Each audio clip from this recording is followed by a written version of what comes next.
Welcome back. We are joined by Larry Johnson. Selamat datang kembali. Bersama kita ada Larry Johnson, mantan analis CIA, untuk membahas perang yang telah dilancarkan terhadap Iran. Terima kasih sudah bergabung. Sebagai seorang analis, seberapa kuat menurut Anda intelijen Trump mengenai Iran? Dalam hal kemampuan Iran, bagaimana mereka siap menggunakan kemampuan tersebut? Dan saya kira kemungkinan untuk berhasil dalam perang ini. Apakah ini salah satu dari dua hal? It's one of two things. Either the CIA lied to Trump. Entah CIA berbohong kepada Trump tentang kemampuan Iran dan Trump mempercayainya, atau mungkin CIA sebenarnya mengatakan yang sebenarnya kepada Trump dan dia mengabaikannya. Sayangnya, saya tidak memiliki akses ke pengarahan dunia nyata saat ini. Saya ingin mencatat bahwa salah satu sumber utama intelijen manusia AS berasal dari Israel melalui apa yang dikenal sebagai laporan kerjasama. Saya mendasarkan salah satu kesimpulan saya pada artikel terbaru oleh Seymour Hersh tentang Iran. Maksud saya, artikel itu penuh dengan omong kosong, tetapi dia melaporkan dengan akurat apa yang diberitahukan kepadanya. Salah satu hal yang diberitahukan kepadanya adalah bahwa kemampuan rudal balistik Iran hampir sepenuhnya dimusnahkan. Dan saya berpikir, tentu saja tidak. You detect lama itu meward real bis di Iran etini melebihi 10 rudal. I think Iran's ballistic missile capability right now exceeds 10,000 missiles. They've 18 different varieties. And these are Kau tahu, mereka memiliki 18 jenis yang berbeda. Dan ini adalah, kau tahu, tempat perlindungan bawah tanah. Mereka punya peluncur bergerak. Peluncur bergerak sangat-sangat sulit ditemukan dan dihancurkan. Unit penyimpanannya berada jauh di bawah tanah. Jadi Amerika Serikat belum menggunakan jenis bom penembus bunker yang diperlukan untuk mencoba menutup terowongan-terowongan itu. Sejauh yang saya pahami, tidak hanya ada satu titik masuk dan keluar. Ada beberapa titik masuk dan keluar. Jadi Amerika Serikat salah memperkirakan bagaimana respons Iran. Sebagian dari kesan atau keyakinan AS adalah pada lautan ketidaksetujuan yang mendidih, bahwa 80% populasi menentang rezim Islam, dan bahwa yang perlu dilakukan hanyalah sedikit dorongan agar rezim itu runtuh.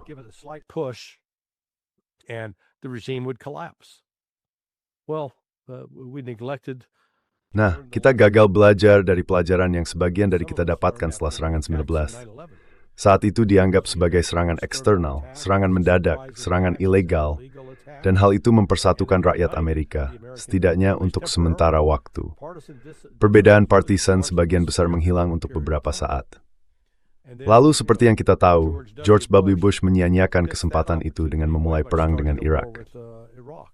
Jadi, yang terjadi sekarang di Iran adalah bahwa hal ini telah mempersatukan rakyatnya dengan cara yang belum pernah terjadi sejak serangan bulan Juni lalu. Ini adalah satu lagi bentuk salah perhitungan. Area salah perhitungan ketiga adalah keyakinan bahwa Amerika Serikat akan mampu dengan cepat menyingkirkan ancaman Iran dan memberikan tekanan militer yang akan memaksa Iran untuk menyerah. Seperti, tolong hentikan, kami menyerah. Come and say, "Oh, please stop, we give up." They didn't pay attention to what Iran. Mereka tidak memperhatikan apa yang dilakukan Iran terhadap Irak. Kamu tahu Irak menyerang Iran pada tahun 1980, perang 9 tahun, 10 tahun, yang mengakibatkan ratusan ribu orang Iran tewas. Mereka tidak menyerah. Mereka terus berjuang sampai tercapai kesepakatan melalui negosiasi. Itulah yang akan mereka lakukan lagi kali ini. Hanya saja sekarang, mereka memiliki pengaruh yang jauh lebih kuat. Mereka menutup Selat Hormuz. Semoga ingin tegap berdefiling. Kita tidur de batski de perslow res. Tebawi turkhout bersa, in white great war. Den port thibord berwarnyud seduhantural, or rusopord. Destroyed or significantly damaged. So this is, Iran right now. Jadi begini, Iran saat ini mengendalikan, menahan sekitar 21% pasokan minyak dunia agar tidak keluar. Dan hal itu akan menimbulkan dampak ekonomi. China menurut saya sebenarnya sudah mengantisipasi hal ini. Mereka telah membeli cadangan minyak dalam jumlah besar selama sebulan terakhir. Tapi saya tetap tidak berpikir ada yang menduga bahwa Amerika Serikat dan Israel akan sebegitu nekatnya memulai perang ini. Sementara Iran memiliki persediaan besar rudal balistik dan drone. Dan seperti yang kita tahu, mereka berperang di wilayah mereka sendiri. Amerika Serikat harus bergantung pada pangkalan asing. Dan ketika mereka menempatkan pesawat-pesawat itu di Arab Saudi atau Yordania, posisinya sangat rentan. Saudi Arabia or Jordan, they're quite vulnerable. And that's where right now over the last 20, this is Dan disitulah kita berada sekarang. Selama 20, ya kamu tahu ini sudah berlangsung sekitar 12 jam. Maksudku, pikirkanlah itu. Bukan seolah-olah sudah seminggu berlalu. Dan dalam 12 jam itu, Iran telah menyebabkan kerusakan besar pada kehadiran militer AS di Teluk Persia. Hingga pada titik di mana sekarang Arab Saudi menyatakan perang, Suriah menyatakan perang. Ini benar-benar ironis. Orang yang disebut teroris dan pembunuh ini, Al-Shada, itu skit dan Broxbow Brothers, Mezgor, Nabano Mal Spuirnum Borong Stets, Manggutual Thok, mengikam agresi Iran. Magsemuth Porta Perin dari Balot. He's just, all he is another whore of the West. But it's been a hell of a first Tapi day, seperti though. yang kamu bilang, ini benar-benar hari pertama yang berat. Serangan dimulai sejak pagi tadi, dan tentu saja Iran terkena dampak cukup parah. Namun, Iran juga membalas dengan cara yang besar. Ada serangan di Yordania, Kuwait, Uni Emirat Arab, Qatar, Bahrain terkena banyak serangan, terutama malam ini, dan juga Israel. Mereka telah menutup, seperti yang kamu sebutkan, Selat Hormuz. Sekali lagi, masih terlalu dini untuk memastikan, tapi bagaimana menurutmu perkembangan perang sejauh ini? Maksudku sebagai Twitter e-base-nya. First day summary. Well, it's going to go like it did in June. With, Ya, ini akan berjalan seperti yang terjadi pada bulan Juni. Iran akan terus menembakkan rudal dan drone. Mereka akan menggunakan peralatan lama terlebih dahulu yang kurang efektif untuk memancing sistem pertahanan udara Israel dan AS. Karena satu kerentanan yang dimiliki baik Israel maupun Amerika Serikat adalah bahwa untuk sistem seperti Iron Dome, baterai rudal Patriot atau TAAD, mereka harus menembakkan setidaknya 2 rudal untuk menjatuhkan 1 rudal atau bahkan 1 drone yang datang. Masalahnya adalah, mereka hanya memproduksi sekitar 800 rudal semacam itu per tahun. Saya pernah mendengar angka 700, tapi mari kita anggap saja 800. Jadi jika mereka menembakkan 2 rudal untuk setiap rudal yang masuk, begitu Iran menembakkan 400 rudal dan drone, yang sangat mungkin mereka lakukan persedia Patriot atau TAAD selama Stufstin and Tabas. a year's supply of Patriot or THAAD missiles. Even fewer. There's like only, I think they only produce like Jumlahnya bahkan lebih sedikit. Saya pikir mereka hanya memproduksi sekitar 190 unit TAAD rata-rata. Jadi bagi AS dan Israel, jika ini berlanjut melewati minggu ini, dan satu-satunya hal yang bisa menghentikannya agar tidak berlanjut adalah jika Israel dan Amerika Serikat menyerah, berkata baiklah, kami menyerah, mari hentikan perang, kami menderita terlalu banyak kerugian. Ya, itu tidak akan terjadi. Jadi perang akan terus berlanjut. Cadangan, persediaan AS dan Israel keras, dan ini akan berubah menjadi perang rest negod. Seperti Trump harus memutuskan Petraut atau melanjutkan itu mengalat janjinya. where he's now broken his promise. No new wars, no endless wars in the Middle East. Tidak ada perang baru, tidak ada perang tanpa akhir di Timur Tengah. Atau dia harus mencari cara untuk katakanlah menyatakan kemenangan dan menarik pasukan yang akan membuat Israel benar-benar terekspos. Dan memang seharusnya begitu. Jadi ada kemungkinan untuk mencapai penyelesaian melalui negosiasi. Tetapi sekali lagi, Iran yang akan menentukan syaratnya. Syarat Iran adalah semua sanksi harus dicabut. Cabut sanksinya lalu kita punya sesuatu untuk dibicarakan. Tapi menutup Selat Hormuz adalah langkah kekuasaan. Mereka diutunap nunggirud subtanum trufor, nlaing sumi plakes penum perkut. Wait 10 hours to do it. They just immediately declared it shut. Yeah, I was a bit surprised how quickly this Ya, was done. saya agak terkejut dengan seberapa cepat hal ini terjadi. Maksud saya, kita sudah mendengar dari pihak Iran bahwa beginilah cara mereka akan merespons jika terjadi serangan. Jadi dalam hal menyerang semua pangkalan AS di kawasan dan menutup Selat Hormuz, ya, inilah tepatnya yang mereka katakan akan mereka lakukan. Jadi saya rasa kita tidak perlu terlalu terkejut. Kemana eskalasi ini bisa berkembang dari sini, di kedua belah pihak? Apa yang akan dicari oleh pihak Iran? Apakah mereka bisa mulai menargetkan Angkatan Laut AS? Atau itu terlalu jauh? Bagaimana dengan target ekonomi seperti kilang minyak di Arab Saudi dan tempat lain? Atau apakah mereka akan menahan diri dari target-target tersebut tergantung pada bagaimana negara-negara Teluk menanggapi serangan itu? If the United States and Israel attack, Jika Amerika Serikat dan Israel menyerang terminal minyak di Iran, Iran akan menghancurkan terminal minyak di Arab Saudi, Qatar, Kuwait, Bahrain, semuanya. Mereka tidak akan menunggu, karena mereka tidak akan membiarkan pihak lain menghancurkan milik mereka sementara yang lain dibiarkan utuh, yang justru akan menguntungkan pihak lawan. Oh tidak. Amerika Australia memerai separate pos untuk teori oskerasi dan using sig dan teri beset. It's improbable year di saat ini. This is Gerald Ford. Very small that scenes before Mosul. well overdue to return to home port, and they've got major morale problems. Dan mereka mengalami masalah moral besar di kapal, selain dari masalah limbah yang mereka alami. Peran mereka saat ini pada dasarnya bersifat defensif. Yang paling rentan kemungkinan adalah Abraham Lincoln, yang berada di Laut Arab. Saya tidak tahu lokasi pastinya, tetapi ada laporan bahwa Iran sudah menargetkannya dengan rudal.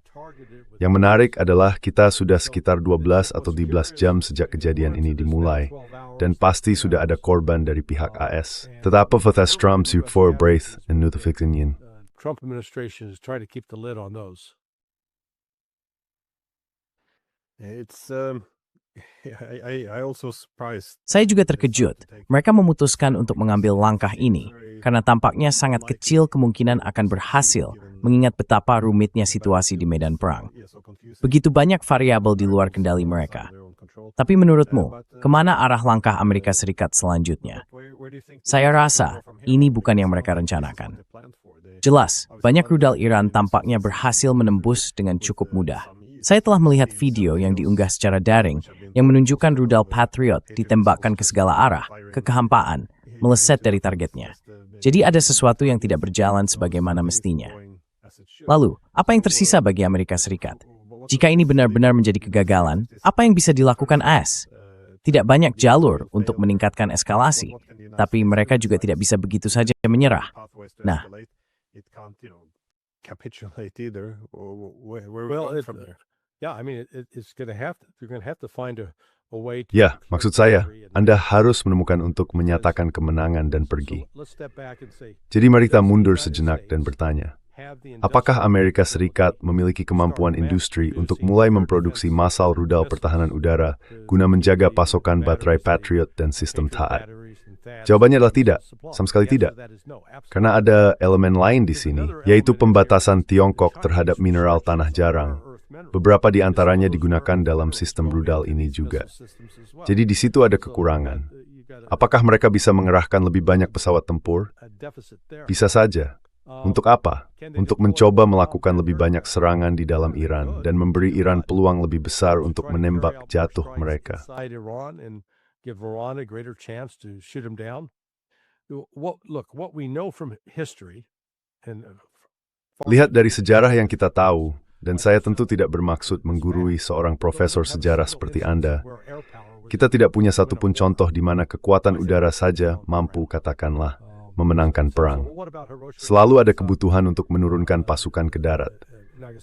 Ada yang mungkin berkata, bagaimana dengan Hiroshima dan Nagasaki? Bisa saja dikatakan bahwa perang itu memang sudah hampir berakhir. Ada tanda-tanda lain bahwa Jepang bersedia menyerah. Tapi selain itu, Vietnam, Korea, Jepang, Perang Dunia II, Perang Irak II, Suriah, Brutus, Ekmostranwan, ya, Gaza juga, lihat Gaza. Israel mutual telah meretan tempat itu. I mean, Israel has literally leveled the place, and yet it still can't get in there and control. Namun tetap saja mereka tidak bisa masuk dan menguasai wilayah darat, karena Hamas masih bertempur bersama dengan Jihad Islam Palestina, atau PJ. Jadi bagaimana dengan pengerahan pasukan? Nah, itu sama sekali bukan pilihan. Pertama, saya bahkan tidak bisa membayangkan bagaimana mereka bisa melakukan invasi darat dan jalur komunikasi yang dibutuhkan untuk menopang kekuatan darat, misalnya 500 juta tentara yang menyerbu Iran. Selain itu, kita sebenarnya tidak memiliki jumlah pasukan sebanyak itu saat ini. Kekuatan total Angkatan Darat hanya sekitar 472.000 di seluruh dunia. Jadi ada seperti yang bisa dibilang langkah paling ekstrem, meluncurkan serangan nuklir. Tetapi saya tidak melihat Rusia dan Tiongkok hanya berdiam diri dan berkata, oh biarkan saja orang Amerika melampiaskan keinginan mereka. Let the Americans get it out of their system. So I mean this has what we're going to see. Maksud saya yang akan kita lihat dalam 2 minggu ke depan, seperti yang kita lihat pada bulan Juni lalu, adalah bahwa Amerika Serikat dan Israel akan kehabisan tenaga.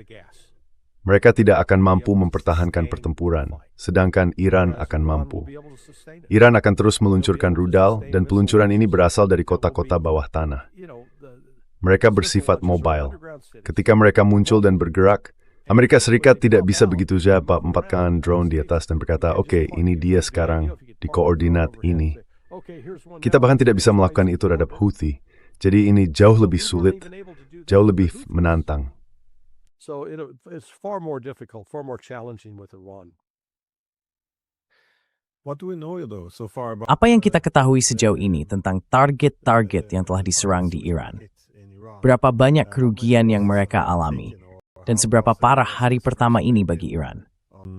on Iran? It's not as bad as it was on June 13th. Keadaannya tidak seburuk pada 14 Juni. Kamu tahu, mereka dengan sengaja mencoba membunuh Poshetski dan mencoba membunuh Khamenei.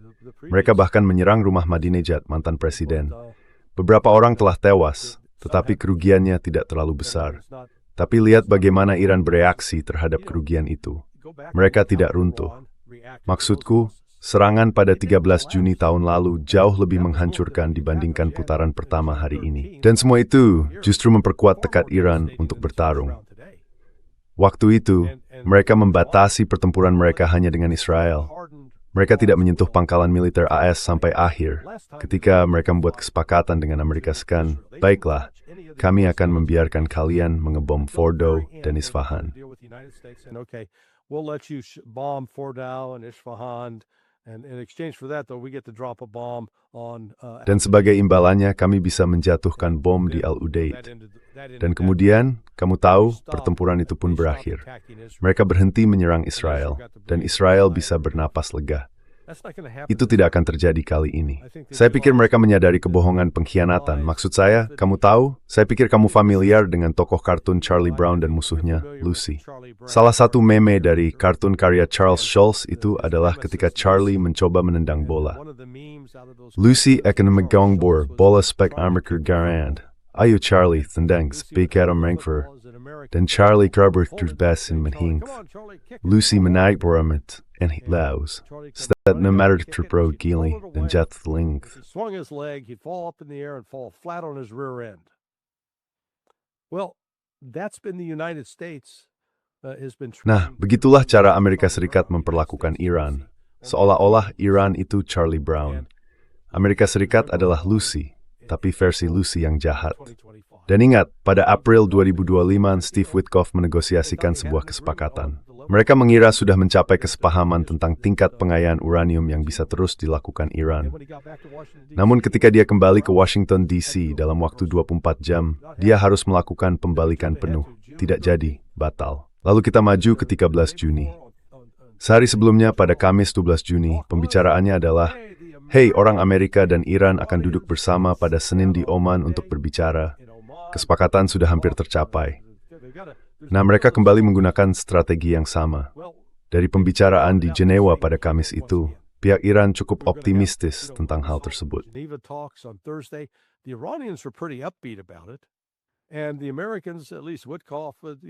Dan orang-orang Amerika, setidaknya Witkoff, kamu tahu, mereka bilang, ya, kami sudah melakukan pembicaraan yang produktif.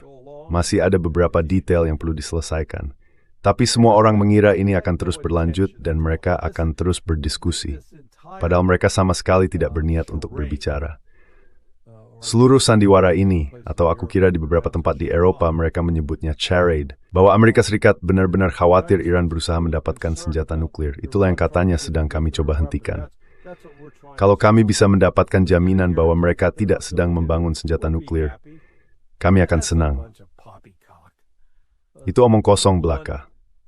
Kami ingin Ayatollah mati. Kami ingin para mullah mati.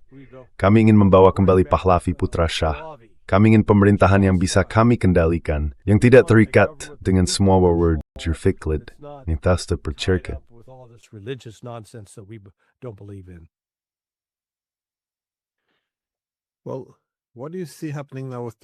Nah, bagaimana menurutmu situasi yang terjadi sekarang dengan negara-negara Teluk? Karena mereka benar-benar sedang terpukul saat ini. Maksudku, di sanalah sebagian besar serangan dahsyat terjadi. Tentu saja, ada juga banyak serangan hebat di Iran. Tapi seperti yang sudah saya katakan sebelumnya, Bahrain, juga Qatar, dan UAE, gambar-gambarnya sangat kuat. Dan kita juga melihat target-target ekonomi penting lainnya diserang, seperti pelabuhan utama di UAE, semua lokasi ekonomi itu. Jadi bagaimana hal ini akan memengaruhi hubungan AS dengan negara-negara Teluk? Apakah hal ini akan membuat semakin dekat dengan AS karena kebutuhan akan perlindungan? Ataukah AS justru akan dipandang sebagai beban? Atau mungkin bisa terjadi keduanya sekaligus? Or can it go a bit both ways? Yeah, I think it's going to go both ways. So, right in the Ya, sebenarnya saya pikir ini akan berjalan dua arah. Tak lama sebelum siaran, saya melihat bahwa Arab Saudi kini telah menyatakan perang terhadap Iran. Jadi mereka akan berperang. Oke, dengan apa? Dengan apa mereka akan berperang? Dengan melakukan itu, situasinya akan berubah. Karena sejauh yang saya pahami, sampai saat ini Iran hanya menargetkan fasilitas militer AS di Prince Sultan. Tapi jika pihak Saudi menyatakan perang terhadap Iran, itu berarti ladangnya akan terbuka lebar. Unsur lainnya adalah ancaman yang datang dari Irak. Ali Sistani, seorang ulama Muslim Syiah lainnya, mengatakan bahwa jika ada serangan yang bertujuan membunuh Khamenei, maka akan ada fatwa yang dikeluarkan terhadap orang Amerika. there'd be a fatwa declared against the Americans, and frankly, a lot of those Gulf states are. Dan kamu tahu, sejujurnya, banyak negara Teluk itu rentan. Mereka memiliki, kamu tahu, populasi Muslim minoritas atau populasi Muslim Syiah di sebagian besar negara tersebut. Tetapi mereka tetap berperan penting dalam industri produksi minyak. Jadi ini kamu tahu, Iran memiliki kemampuan untuk benar-benar melukai rezim-rezim itu dan menghancurkan, kamu tahu, terutama Dubai dan Doha, impian mereka untuk membangun tempat yang berorientasi barat bagi penyimpangan seksual, kalau boleh dikatakan dengan halus. Jadi, ini kamu tahu, menambah satu lapisan rumit lagi. Tapi mereka, Iran siap untuk melawan mereka. Kali ini Iran memiliki Irak di pihaknya. This time it's got Iraq on its side. It is Mardi, these at and hard nava for graced dat sini. Is a sini, tuan terminal, termsis demokrasi. Membisa gimam turesh. I mean, how do you... Yeah, it's regime change. That's what. Ya, ini tentang perubahan rezim. Itu yang mereka katakan sejak awal. Mereka menginginkan perubahan rezim. Ini bukan soal mencegah mereka mendapatkan senjata nuklir atau menghentikan dukungan untuk Hamas dan Hezbollah. Mereka memang ingin Iran melucuti senjata, menyingkirkan rudal balistik itu. Karena kita tidak punya cara untuk menandingi senjata-senjata tersebut. Dan kamu tahu, Iran akhirnya memahami hal itu. Aku tidak melihat mereka akan mengendur sama sekali. Aku pikir mereka akan terus memberikan tekanan yang signifikan. Jadi tujuan akhir awalnya bagi Amerika Serikat adalah perubahan rezim. Kita pikir kita bisa menyerang mereka dengan cepat, menimbulkan cukup banyak penderitaan sehingga mereka akan runtuh. Ingat Witkoff sekitar 6 hari yang lalu? Dia sedang diwawancarai oleh Lara Trump di Fox News dan dia pada dasarnya berkata, ada apa dengan orang-orang Iran ini? Basically, what's with these Iranians? Why don't they? I'm not going to use the word capitulate, but we've deployed. Saya tidak akan menggunakan kata menyerah, tapi kita sudah mengerahkan semua kekuatan militer ini. Kenapa mereka tidak menyerah? Dia benar-benar bingung dengan hal itu. Maksud saya, pikirkan betapa naif dan bodohnya komentar seperti itu. Itu menunjukkan bahwa dia sama sekali tidak memahami budaya atau sejarah Iran. Iran bukanlah negara baru. Mereka memandang diri mereka sebagai peradaban yang telah berdiri selama berabad-abad. Dan mereka tidak akan begitu dijadikan. Mereka telah menanggung banyak konflik Barat, juga dari Rusia serta Tiongkok. Jika kita kembali ke JCPOA, Rusia dan Tiongkok menandatangani untuk menekan Iran. Dan sejak saat itu, sikap mereka berubah total. Jadi masa depan Iran, ya masa depan ekonomi Iran sekarang tampak cerah. Tapi saya percaya, Iran disedar berang konflik emaksa Commonwealth Afrika Serikat, the Yukon Tuanzesi, and Brangthi, tidak ready kesimberkan. Concessions out of the United States that the United States otherwise would not have given. But what do you make Water, ask who remember me, absidang terjudwini ng angkat laut as. After kuap cuminerangi, atau hani primay. Apakah masih draw bro? far away? Well, my understanding is they have launched Baik, missiles at- sejauh yang saya pahami, mereka telah menembakkan rudal ke arah Abraham Lincoln di Laut I Arab. don't see them launching any- Saya tidak melihat mereka menembakkan apapun ke arah Gerald Ford yang berada di Mediterania, karena kapal itu berada di sana terutama untuk meluncurkan pesawat dan mencoba menembak jatuh drone serta rudal yang datang.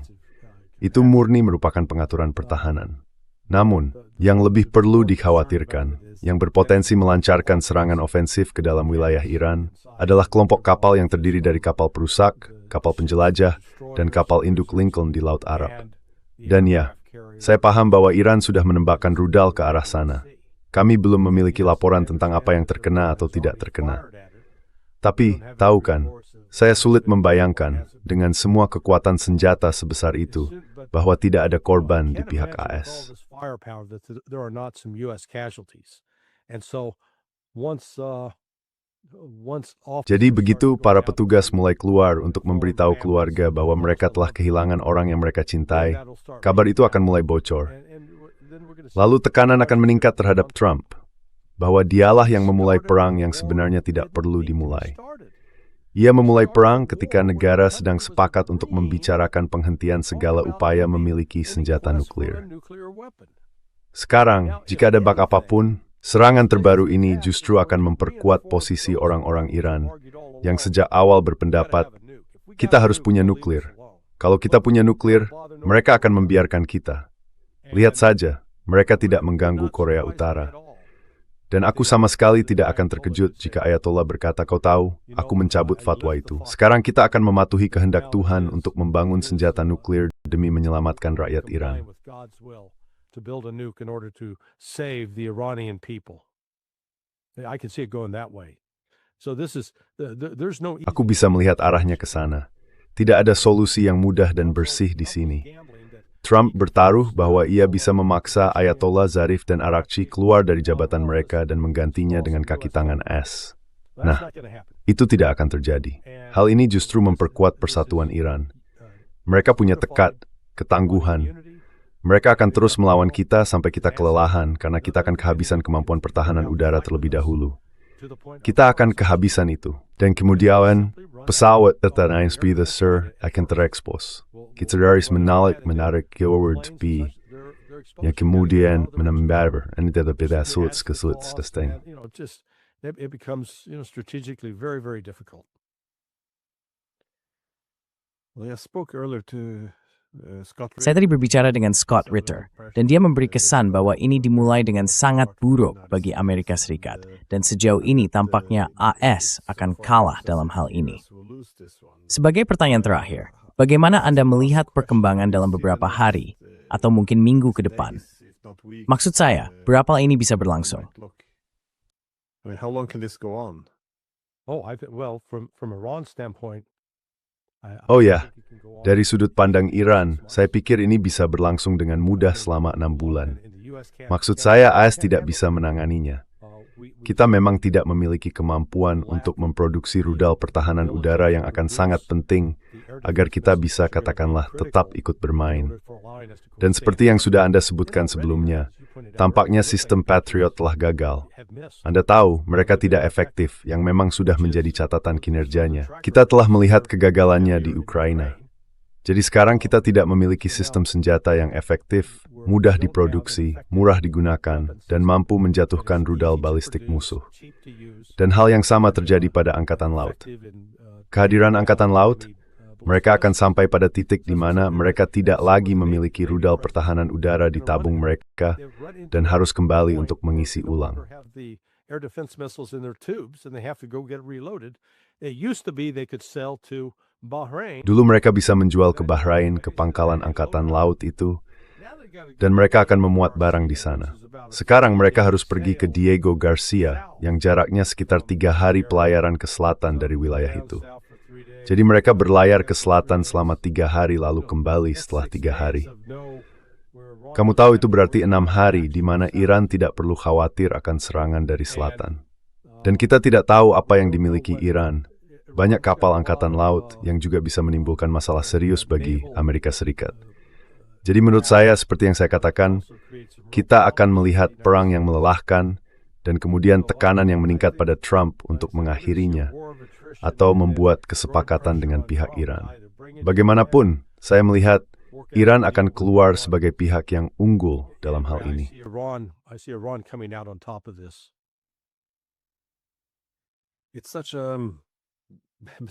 Ini adalah, selain serangan itu sendiri yang tampak sangat tidak masuk akal, gambaran strategis yang lebih luas bagi saya sangat membingungkan, karena tampaknya gagasan utama yang muncul dari pemerintahan Trump sebenarnya cukup masuk akal. Maksudnya, momen unipolar itu telah membuat kita kelelahan. Imperium menjadi semacam beban bagi Republik. Jika kita sedikit menarik diri dari Eropa dan Timur Tengah, kita bisa fokus pada belahan Barat dan juga pergi ke Asia untuk menahan Tiongkok. Semua ini tampak masuk akal, tetapi Trump, ia justru melanjutkan perang melawan Rusia di Eropa, dan sekarang ia memulai perang dengan Iran, yang tampaknya sangat diragukan bisa dimenangkan. Seluruh gambaran strategisnya tidak masuk akal lagi.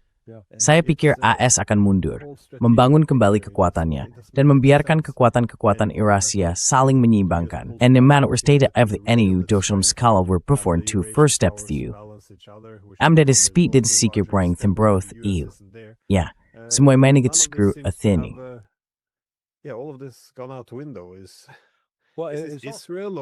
Apakah ini tentang Israel, atau bagaimana kamu memahaminya? Tidak, ini Israel yang mengendalikan arah.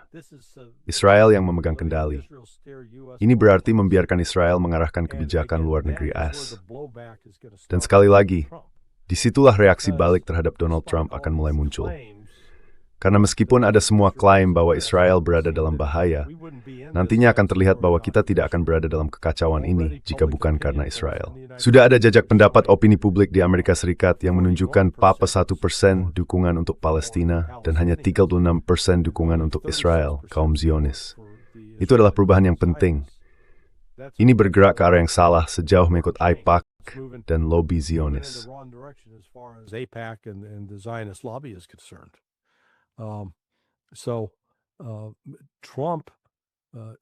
Jadi Trump akan terkena dampaknya, terkena dampak yang signifikan. Dan semakin lama hal ini berlangsung, ketika kita mulai melihat kantong jenazah berisi prajurit, pelaut, marinir yang kembali, tekanan akan terus meningkat dan meningkat. Dan kamu tahu, Iran berada dalam posisi di mana mereka tidak punya insentif untuk berhenti. Karena mereka sudah mencoba pendekatan damai. Mereka sudah mencoba menjangkau Amerika Serikat. Mereka sudah mencoba. Kamu tahu, mereka menandatangani traktat non-proliferasi. Setuju dengan inspeksi AA. Dan terlepas dari kebohongan ini, kebohongan yang terus-menerus dan berbahaya, bahwa mereka adalah sponsor terorisme nomor 1, inilah ironi yang sebenarnya. Here's the real irony. The groups that have been the biggest sponsors of terrorism. Kelompok-kelompok yang telah menjadi sponsor terbesar terorisme, Al-Qaeda, ISIS, Hayat Tahrir al-Sham, kelompok lama dari pemimpin Suriah saat ini. Mereka, seperti yang kita tahu, Hayat Tahrir al-Sham bertanggung jawab atas kematian sekitar 300 hingga 400 orang per tahun selama beberapa tahun berturut-turut.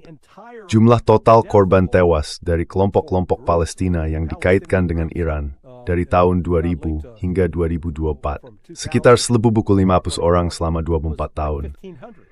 Itulah kelompok-kelompok yang disebut-sebut terkait dengan Iran. Jadi inilah Amerika Serikat. Kita mengklaim bahwa salah satu misi utama kita di Timur Tengah adalah memerangi terorisme. Namun mereka yang sebenarnya membunuh orang, para teroris yang sesungguhnya, justru adalah pihak yang kita dukung dan angkat, seperti Al-Sham di Suriah.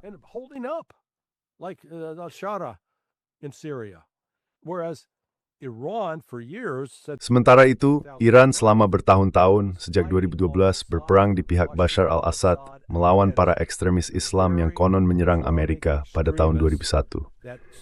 Namun, apa yang kita lakukan? Kita justru menyerang Iran. Jadi seluruh narasi itu tetap tertanam dalam benak publik Amerika. Dan satu-satunya hal yang bisa membuat kita keluar dari narasi itu adalah jika kita kalah. Jika kita mengalami kekalahan yang tidak bisa disembunyikan. Dan disinilah kerusakan reputasi muncul. Jika kamu terus-menerus diberitahu, "Hei, lihat orang di seberang jalan itu, dia petarung tangguh, dia mantan petinju profesional, kamu sebaiknya menjauh darinya." Lalu suatu hari kamu melihat keluar dan melihat anak tetangga, dan orang itu sedang mengancam anak tetangga tersebut.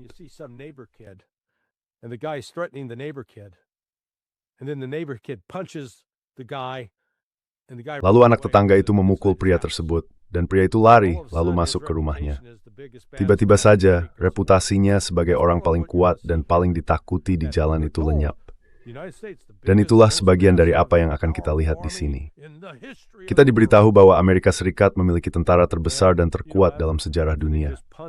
Namun, setelah mereka mencoba menghantam Iran habis-habisan, Iran masih berdiri, dan mereka membalas. Dan Amerika Serikat tidak bisa menghentikan mereka untuk membalas. Itulah yang meningkatkan reputasi Iran, bahwa akhirnya ada yang berani melawan Amerika Serikat, dan Amerika Serikat tidak bisa mengalahkan mereka. Itulah salah satu konsekuensi nyata dari hal ini. That's I think going to be one of the real consequences of this. It's very dangerous for the USS Waldo. Ini sangat berbahaya bagi USS Waldo dalam hal mengganggu posisinya. Baiklah, terima kasih telah berbagi pandangan Anda tentang hal ini. Anda bisa melihat hal ini datang dari jauh, tetapi tetap saja mengejutkan bahwa keputusan ini diambil. Saya terus menekankan, ini sama sekali tidak mengerti bagaimana hal ini bisa dianggap sebagai keberhasilan. Maksud saya, mungkin mereka bisa menewaskan banyak pemimpin, menghancurkan banyak infrastruktur, menyingkirkan sebagian militer. Tetapi pada akhirnya, semua ini akan menghasilkan apa? Iran tetap akan ada. Mereka akan menjadi semakin kuat di masa depan, dan mereka akan sangat menyimpan dendam. Dan seperti yang Anda katakan sebelumnya, bahkan kemungkinan memiliki senjata nuklir pun kini tidak terdengar terlalu buruk. Hanya untuk memastikan hal seperti ini tidak terjadi lagi. Ya, sekali. Ya, baiklah. Terima kasih sudah meluangkan waktu dan semua kebesaran Mega. Thanks for what you're doing. Navasering Yaralustus ad. Brusua på så tachen till rego format. Emikuri största tasslits, Irelen på. Kim begid. Det här är hamugau kamini the inningstanjeri. On this all day long, so. Did it? At I row tali, Glendy sen.